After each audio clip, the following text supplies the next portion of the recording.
Good evening, ladies and gentlemen. My name is Arad, and I'm with the Mente Materia Let's Play for XCOM Long War. As some of you may be just watching the previous video, we were able to finally complete a mission without any casualties. Yay!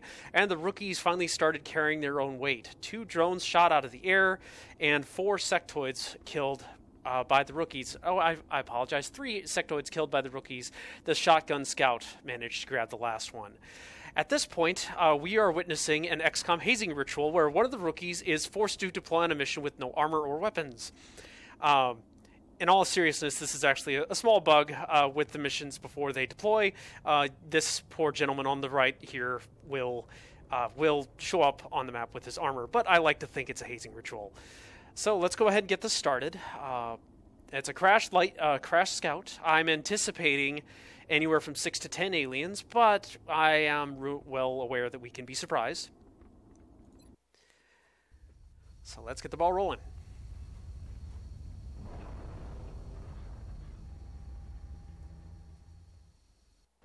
Central, this is Big Sky. Strike 1 is ready to secure the craft. Copy, Big Sky. Strike 1 is clear to attempt the breach. All right. Okay, so there's this icon here. It's a lovely little icon that's called Motion Tracker. That is a glorious, glorious thing that has been added for Long War. By activating it, it brings up the minimap on this specific character. As I move him forward, any enemies or meld cans or anything really that show up, or that show up within proximity, will be marked on it. Which will help me tell where the outsider is in the crashed UFO, or if there's enemies hiding behind cover, or anything else, really. Now, since the UFO is right here, and since we've got a nice wall, invisible wall right there, I'm going to go ahead and just move people around the side here, since there's absolutely no way for the aliens to flank me from that direction.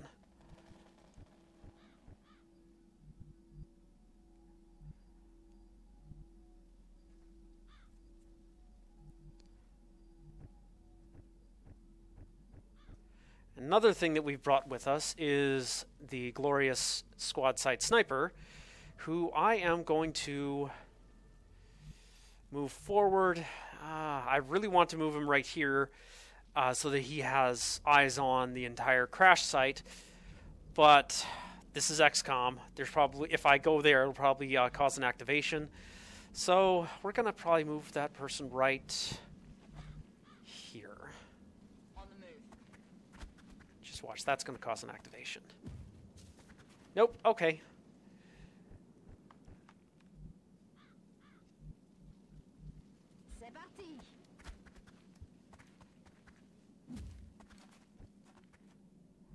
Let's see here. Okay, so there doesn't appear to be anything in the reasonable distance from him, so I feel safe in moving everyone up a little bit closer.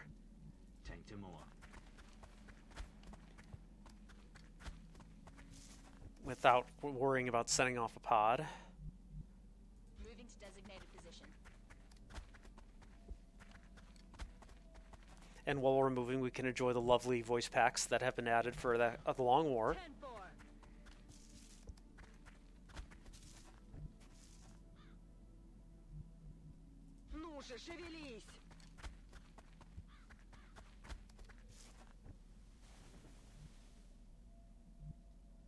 Time to motor.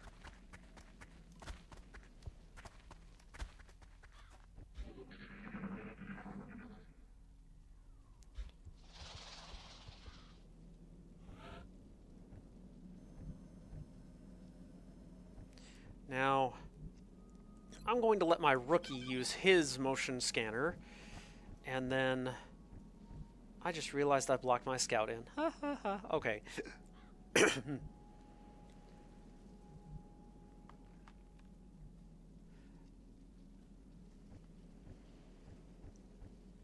Let's go ahead and get our sniper into a firing position.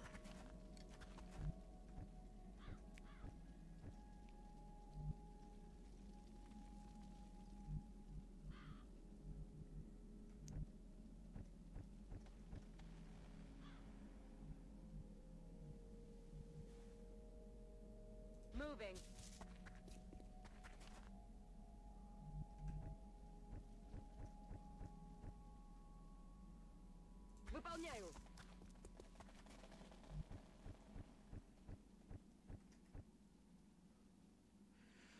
Right now, again, the reason why I feel confident in moving these people to a place that's not in cover is because there's been no activation of pods yet. Because of that, if a pod activates on the enemy turn, they'll scamper off the cover and not take a shot at the exposed soldiers. Doing it this way will let me hopefully move them to a better position rather than trying to stick to cover, which may take longer than is strictly necessary. Excellent. Does our sniper have a shot? Our sniper has a shot, and he will take it next turn. Let's go ahead and steady aim. This is another feature that came out with the Long War, is rather than going to Overwatch or hunker down, you can steady aim, which increases your aim by 20 for the next turn.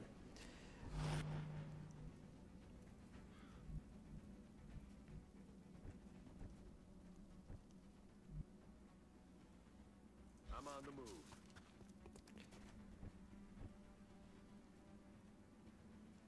Roger, tracking.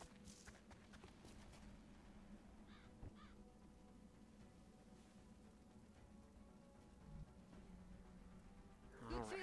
At this point, we're just getting everyone into a position that can flank that outsider if necessary. Although crit with the sniper rifle is going to probably kill it.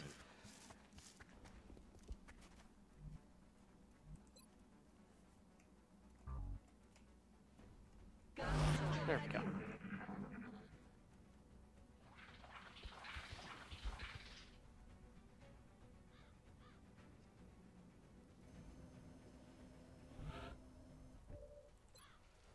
All right, Miss Barnes, let's do it. No! Contact. Nuts, that was not what I wanted to happen. Okay.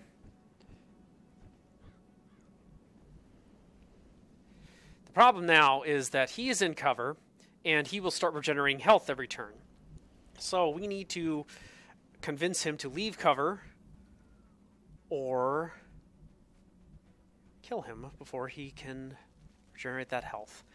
Now at this point I am tempted to move my scout up to here, but I'm not so certain there's going to be a line of sight activation for that pod of sectoids. And of course we don't know if there's another pod of sectoids over in this direction, so let's go ahead and just have him activate his motion scanner. There we are. Okay, now you may notice in the minimap there's now a pod somewhere over here. That is very useful to know, because I would totally have ran around the corner and, ran around this way trying to flank and would have gotten accidental activation. So, on the note of accidental activations, let's go ahead and move my scout up to here so that he can get a good shot on that outsider the next turn.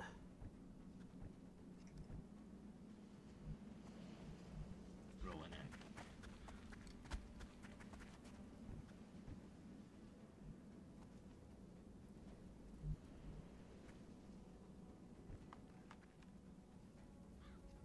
Moving out. Nuts. I was hoping he would have had a line of sight on that outsider so I could suppress him and keep him from moving around, but that's not an option. So let's just go ahead and get everyone into cover, or at least some form of cover.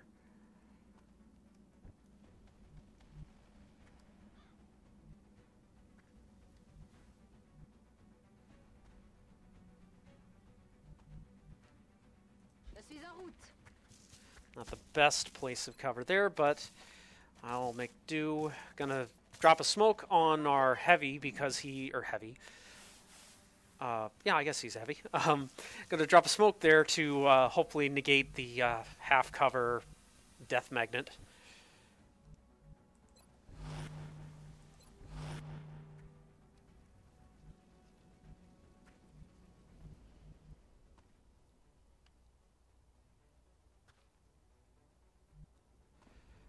Now this soldier has a flashbang. Now, ideally, I would have liked to have either suppressed or flashbanged the outsider to keep him from moving around too much and negate some of his stats, but can't really do that this turn. So we're going to go ahead and move her up to get the flashbang out the next turn.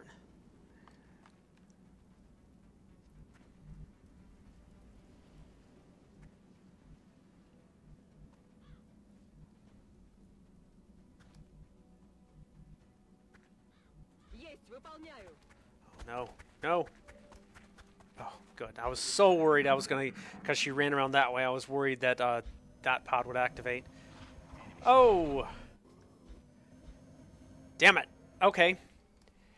I can live with this. Maybe. Sorry, Commander. Damn it, enemy is still alive.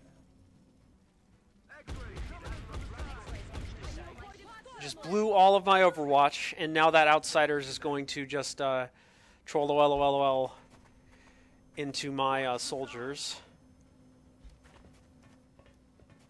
Or not. Okay, I can live with that. The main thing we're going to need to do is get rid of those drones because they're flanking my soldiers, which can lead to some very bad things very quickly. Let's see here. But I do need that outsider dead.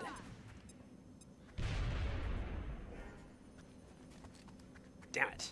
Well, at least the suppression is gone.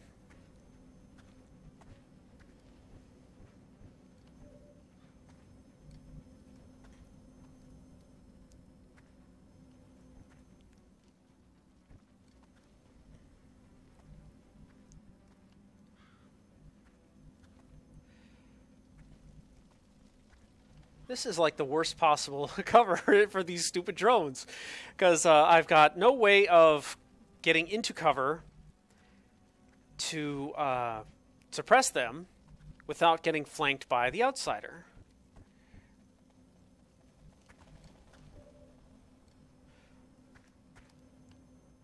Okay, this is what we're going to do. Going to move this guy. I know there's a small risk of getting flanked if I can't manage to kill at least one of these guys. There we go.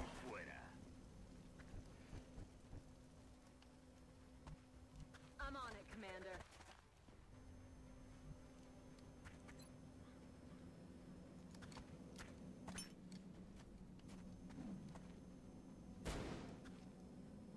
All right. That'll reduce his aim and movement to hopefully lock him down. Excellent. Okay.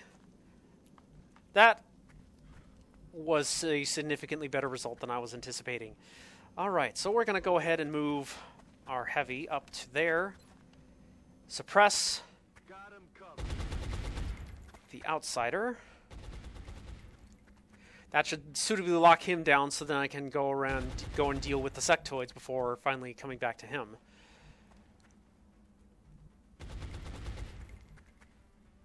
Let's do this.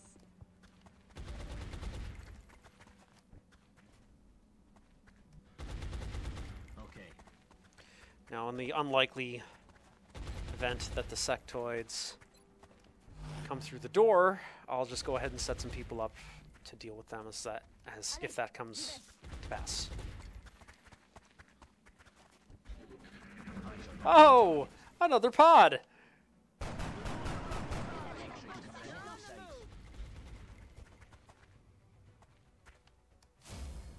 Well, this guy is living purely because his minions are dying to delay the inevitable.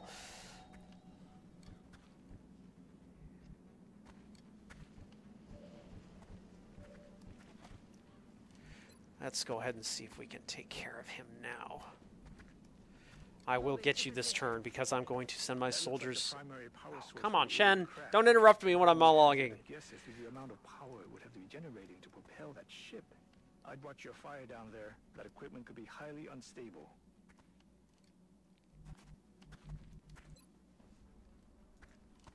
Eat this.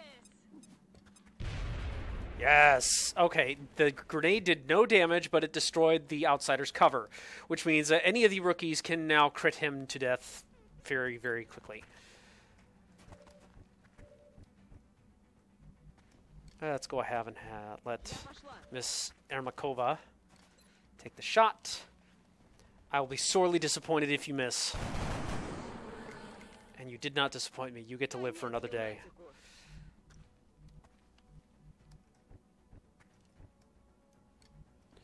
Alright, so we've got one sectoid running wild over here, and then the two sectoids over here. That, I believe, is 7 total enemies for this UFO, which is within our margin of error.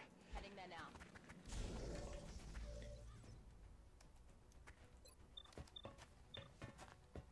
Let's see here. What can our sniper see? Yes. Hostile pacified.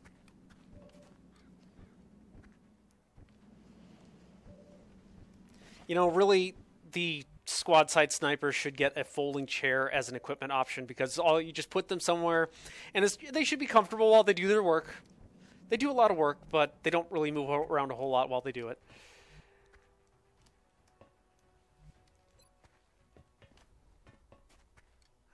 Oh, no. Okay, this is the AP grenade, and it does not ignore cover like the normal HE grenades. So I was hoping I could have spaced this out to get both of them, but that's likely not going to happen.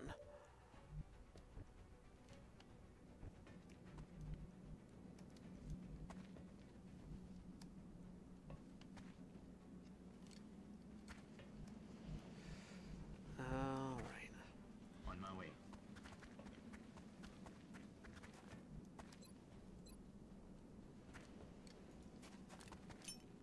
Frag out.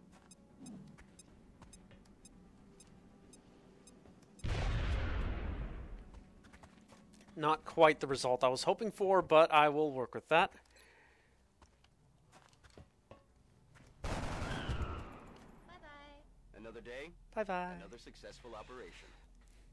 All right, so, just as Bradford said, another successful operation. 7 aliens down, 0 casualties, no injuries even, which is excellent.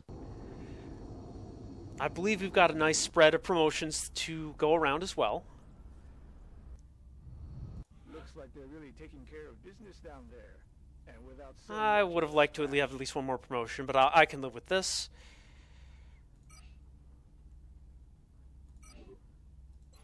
Let's go ahead and sell the garbage we picked up. Check on our research. So we've got 2 days before alien weaponry. Our generator is taking its sweet time getting built.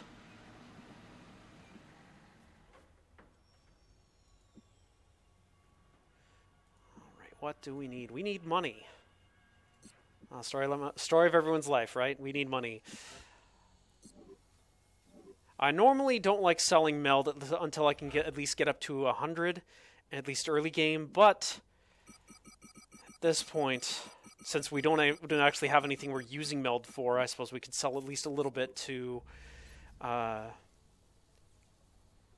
get something built. Now, I normally like to have my research bank over here with labs and gene labs and all that good stuff, and then engineering and other things like the officer school are over here. I'm going to go ahead and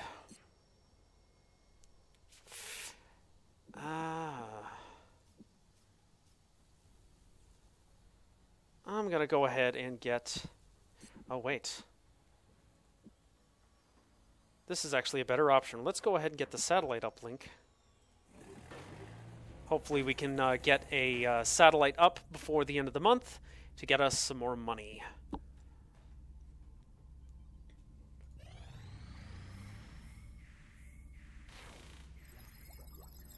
Research is complete.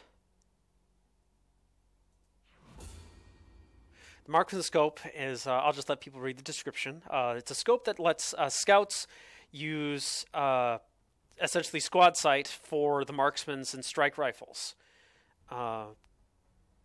which can be useful. I don't use scouts like that myself, but I do know some people that do. So more power to them. All right.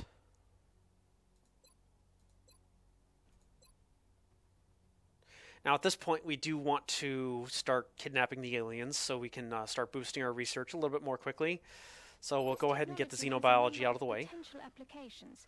I'm sure the science. Yes, Fallon. We know you like tasers. Let's go.